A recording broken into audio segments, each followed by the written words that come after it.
हिमाचल प्रदेश में वर्तमान समय में सेब का सीजन लगा हुआ है। ऐसे में कारोबारी सरकार को चूना लगाने से बाज नहीं आ रहे। हालात ये हो गए हैं कि व्यापारी बिल पर कुछ और क्यू फार्म पर कुछ और ही जानकारियां उपलब्ध करवा रहे हैं। ऐसे ही मामले चेकपोस्ट जामली पर भी सामने आए हैं। हालांकि ऐसे लोगों पर शिकंजा कसते हुए अधिकारी द्वारा चालान भी काटे जा रहे हैं, लेकिन लोग अपनी कार्रवाई से बाज नहीं आ रहे। अगर इसमें कहे कि इस धांधली में सब्जी मंडी और फल मंडी वाले भी शामिल हैं तो कतई भी अतिशयोक्ति नहीं होगी। यह लगभग 3 महीनों का सीजन होता है और इसमें सरकार को करोड़ों रुपए की आमदनी होती है, लेकिन क्यू फार्म पर गलत इंफॉर्मेशन देखकर सरकार को चूना लगा हुआ है।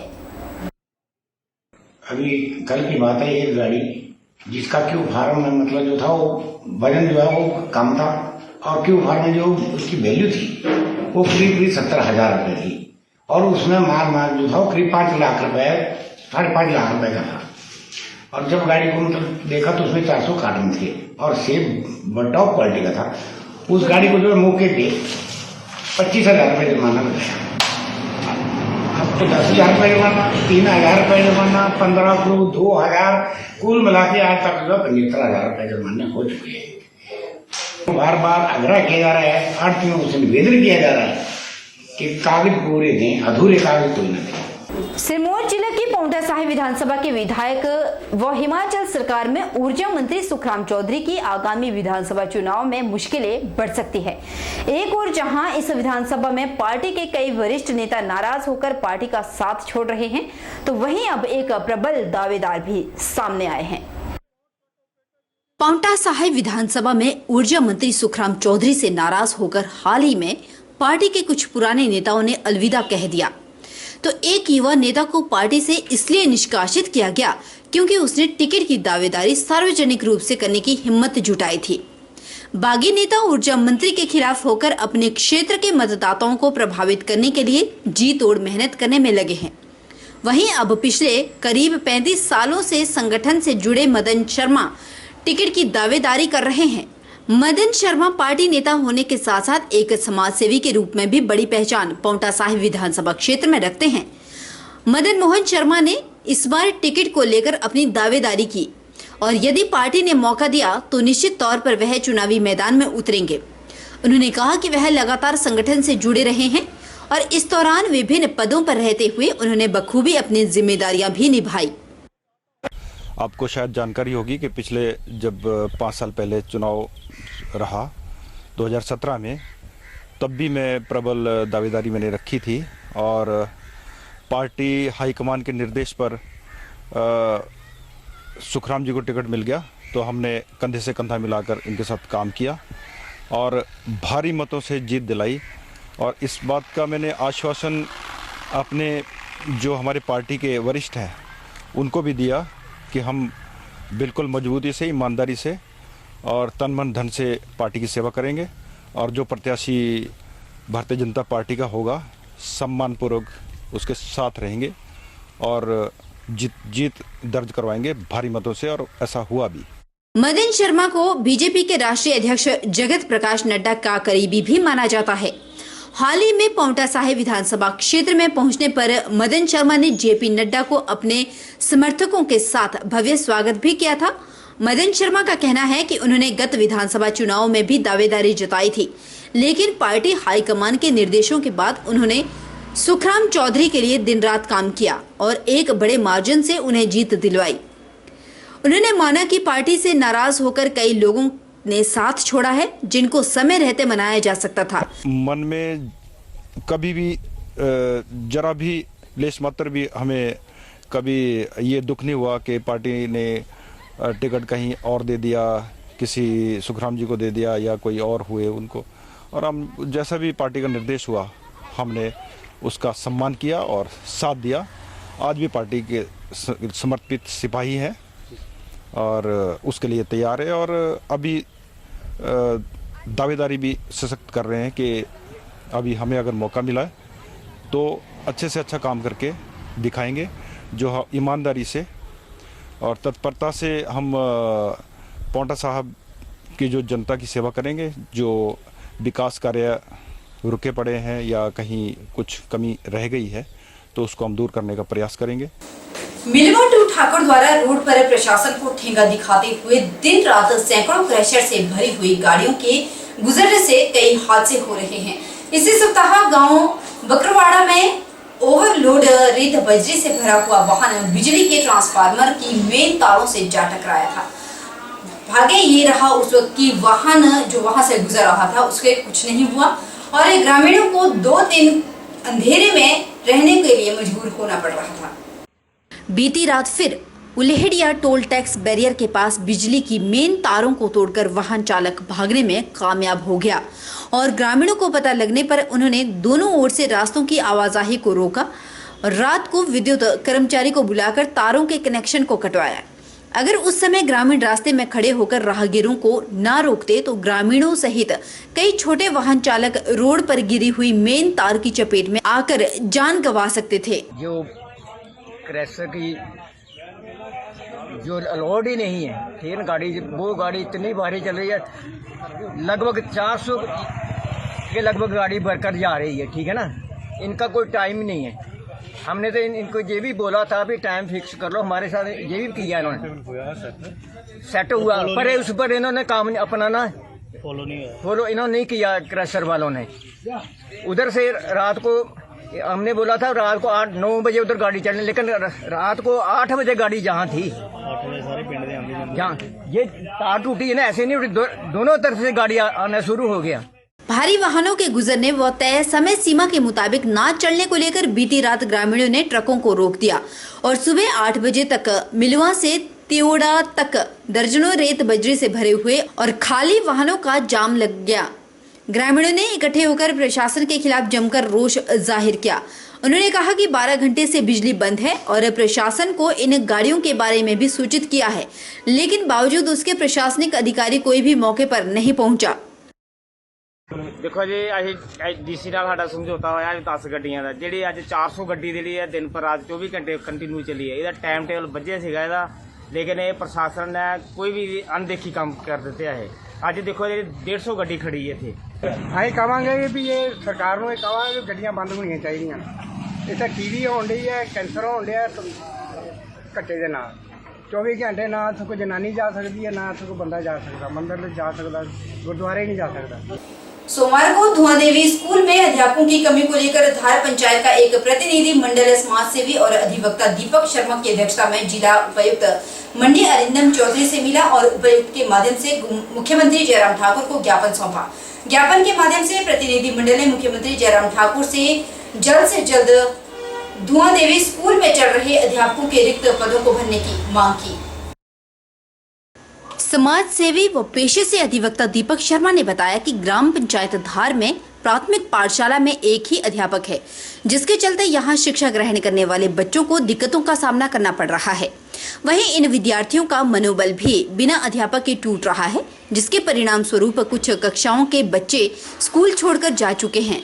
दीपक शर्मा ने कहा कि प्रदेश सरकार स्कूली शिक्षा में गुणवत्ता की बात हर मंच से करती है, लेकिन यह पंचायत ऐसी है जहां पाठशाला एक अध्यापक के सहारे चल रही है।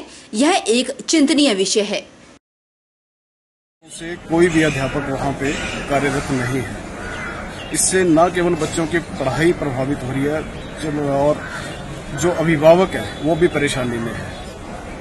और कोरोना काल में तो आप जानते ही हैं कि जैसा कि बच्चों की पढ़ाई के साथ क्या हुआ, और कोरोना काल के बाद भी जब बच्चे पढ़ना चाहते हैं, अपना भविष्य बनाना चाहते हैं, तो अध्यापक पढ़ाने के लिए नहीं है। पहले वहाँ पे 60 बच्चे हुआ करते थे, आज ये नौबत आ गई है कि उस स्कूल में 30 बच्चे स्कूल छोड़ के जा चुके हैं। सरकार तो दावे करती है, बड़े बड़े दावे किए जाते हैं कि शिक्षा का स्तर सुधारा जाएगा, शिक्षा में व्यापार नहीं किया जाएगा, निजी स्कूलों को प्रोत्साहन नहीं दिया जाएगा, पर धरातल में स्थिति कुछ अनुकूल नहीं है। और आज हमने आग्रह किया और हम ठाकुर जयराम जी से भी मिलने वाले हैं। सदर विधानसभा का प्रतिनिधिमंडल जयराम जी से मिलेगा, उनका धन्यवाद भी इस विषय पे करेगा कि उन्होंने पंडों में डिग्री कॉलेज दिया, उन्होंने क्लस्टर यूनिवर्सिटी दी, पर इसी के साथ साथ जो यहाँ की ज्वलंत समस्या है, जो हमारे सदर विधानसभा के मुद्दे हैं, उनको भी उनके समक्ष रखा जाएगा। वहीं धार पंचायत सदस्य तारा देवी ने बताया कि इस पाठशाला में 24 बच्चे हैं और वह भी स्कूल में इन बच्चों को पढ़ाती हैं। इन बच्चों के अभिभावक 100 रुपए एकत्रित कर प्रति महीना वेतन उन्हें देते हैं। उन्होंने प्रदेश सरकार से आग्रह किया कि इस समस्या को गंभीरता से और बच्चों के भविष्य को देखते हुए जल्द से जल्द धार पंचायत की धुआं देवी प्राथमिक स्कूल में पर्याप्त स्टाफ उपलब्ध करवाया जाए।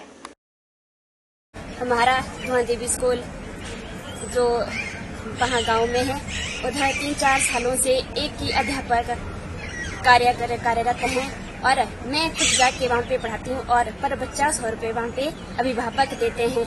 हम अपने माननीय मुख्यमंत्री जी से यही आशा है हमें कि हमें जल्द से जल्द एक अध्यापक वहाँ पे दिया जाए, जिससे हमारी समस्या भी दूर हो, हमारी जनता की भी।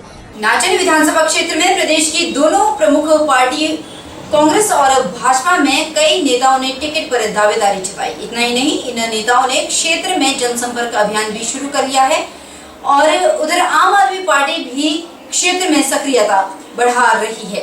इतने अधिक टिकट के चाहवानों के चलते नाचन के लोग अब अचंभित हैं कि वो कहां जाएं, आखिर किसके साथ जाएं। नाचन विधानसभा क्षेत्र में प्रदेश की दोनों प्रमुख पार्टियों कांग्रेस व भाजपा में कई नेताओं ने टिकट पर दावेदारी जताई है। इतना ही नहीं, इन नेताओं ने क्षेत्र में जनसंपर्क अभियान भी शुरू कर दिया है। उधर आम आदमी पार्टी ने भी क्षेत्र में सक्रियता बढ़ा दी है। यहां से वर्तमान में भाजपा के विनोद चौहान विधायक हैं, जो कि लगातार 2 बार भाजपा विधायक रहे हैं। टिकट हासिल करने के लिए इस बार अब नाचन से ज्ञानचंद चौहान ने भी अपना जुगाड़ भिड़ाते हुए जनसंपर्क अभियान छेड़ दिया है। दूसरी ओर कांग्रेस के पूर्व विधायक टेकचंद डोगरा के बेटे ने भी प्रचार प्रसार अभियान शुरू कर दिया है। नाचन से ही लाल सिंह कौशल, जिन्हें पिछली बार कांग्रेस पार्टी का टिकट मिला था, इस बार भी उम्मीद में है कि उन्हें पार्टी फिर से टिकट देगी। कांग्रेस से ही नरेश चौहान दल बल सहित जनसंपर्क अभियान में कई महीनों से जुड़ गए हैं। वहीं सेवा दल में लगातार अपनी सेवाएं देते हुए प्रेमलाल गुड्डू भी टिकट के चाहवानों में शामिल है। विधायक की दावेदारी में दामोदर चौहान, फताराम चौहान, जो कि अब नाचन से है, भी टिकट के लिए लाइन में है। यही ही नहीं, नाचन से एक महिला प्रत्याशी शिवानी चौहान का नाम भी टिकट चाहवानों में गिना जाने लगा है। आखिर में एक और उम्मीदवार सुर्खियों में है, जिनका नाम कैप्टन सेवक राम बताया जा रहा है।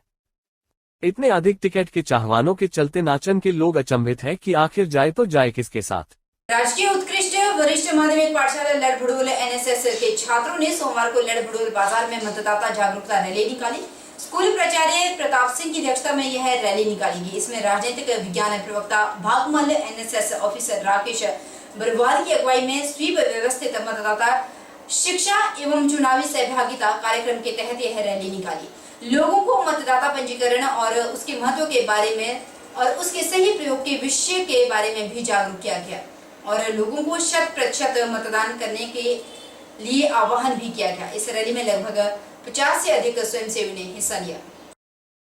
राष्ट्रीय खेल दिवस के उपलक्ष्य में 2 दिवसीय वॉलीबॉल प्रतियोगिता का आज रिकॉन्क्टिव इकाई द्वारा महाविद्यालय के मैदान में आयोजन किया गया। इकाई अध्यक्ष विवेक ने बताया कि अखिल भारतीय विद्यार्थी परिषद खेल गतिविधि द्वारा हर वर्ष राष्ट्रीय खेल दिवस को बड़े उत्साह के साथ मनाती है और कोई न कोई प्रतियोगिता हमेशा ही करवाती रहती है। मुख्य अतिथि सुनील ने कहा कि अखिल भारतीय विद्यार्थी परिषद एक ऐसा छात्र संगठन है जो छात्र हित, समाज हित और देश हित के लिए कार्य करने का मार्गदर्शन करते रहते हैं। युवा युवतियों को सही मार्ग पर सही दिशा देने का भी काम करते हैं। हिमाचल कांग्रेस के प्रदेश वरिष्ठ उपाध्यक्ष सोहनलाल ठाकुर ने कहा कि सुंदरनगर के विधायक का कर्मचारियों के लिए 5.25 साल बाद आखिर प्रेम क्यों उमड़ रहा है। उन्होंने कहा कि सुंदरनगर में कर्मचारियों में डर पैदा किया जा रहा है, जबकि कुछ कर्मचारी तो भाजपा के एजेंट बने बैठे हैं। उन्होंने साफ तौर पर यह भी कहा कि कर्मचारी अपनी संवैधानिक जिम्मेदारी समझे और राजनीतिक कार्यक्रमों में हिस्सा लेने से बचे। 5.25 साल बाद कर्मचारियों के याद वर्तमान सरकार को और वर्तमान विधायक को आई है और अब कर्मचारी मिलन, कर्मचारी सम्मेलन किया जा रहा है, जो केवल मात्र राजनीतिक उद्देश्य से किया जा रहा है। और यदि इन 5 सालों में क्या रवैया इस सरकार का कर्मचारियों के प्रति रहा है, ये प्रदेश के कर्मचारी भाइयों ने देखा है। और अभी जिस तरह से कर्मचारियों के प्रतिनिधि मंडल पर माननीय मुख्यमंत्री जी ने अपनी भड़ास निकाली, उनको धुतकारा, वो साफ झलकता है कि कर्मचारियों के प्रति इस सरकार का क्या रवैया है। लेकिन जो अभी जो सम्मेलन किया गया है, ये पूर्णतः लोगों को दबाव बनाकर, कर्मचारियों को डराकर ये सम्मेलन किया गया अपने राजनीतिक उद्देश्यों के लिए। हाँ, कुछ कर्मचारी भाजपा के एजेंट बने हैं, उन्होंने इस कार्यक्रम को यहाँ किया। मुझे यही कहना है कि जो कर्मचारी हैं वो अपने संवैधानिक जो उनकी शर्त है, जो उन्होंने की कसम है, उसको निभाते हुए ऐसे राजनीतिक कार्यक्रमों से अपनी दूरी उन्हें बनानी चाहिए। बहरहाल बुलेटिन में इतना ही। आप बन रहिए हमारे साथ और देखते रहिए